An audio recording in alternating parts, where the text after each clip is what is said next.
అందరం సన్నద్ధం కావాలి. ఇంట్లో పెళ్లి పెట్టుకుంటే ఎలా అయితే మనం ఆతృతతో ఉంటామో ఇది విశ్వ కళ్యాణం.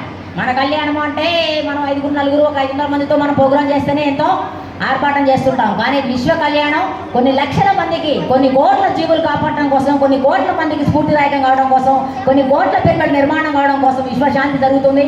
కాబట్టి మనం అందరం త్వరపడాలి. సమయం లేదు మిత్రమా అని ఉంటుంది కదా మనకు స్లోగను. కాబట్టి శరీరం, మనసు, బుద్ధి, ఆత్మ.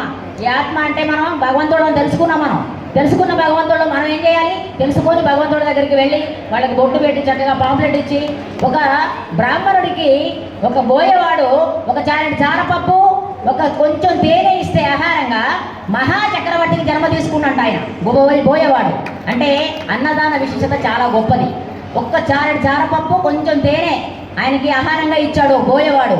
ఈ బోయవాడు అనివార్య కారణాల వల్ల పులి వేటకు చనిపోతే వెంటనే ఒక మహా చక్రవర్తికి జన్మ తీసుకోవడం జరిగింది. ఆయన చూసారా అన్నదాన విశిష్టత.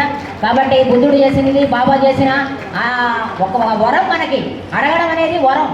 వాళ్ళు అలా కర్మ దగ్ధం చేసుకోవడం కోసం వెళ్ళారు కదా అందరి దగ్గరికి భిక్షాటన.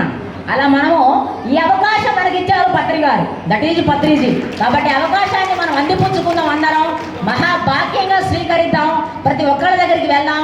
ఒక్కొక్కళ్ళు మనం ఒక 10 మందిని తీసుకొద్దాం అక్కడికి ధ్యానయాగానికి. ఓకేనా?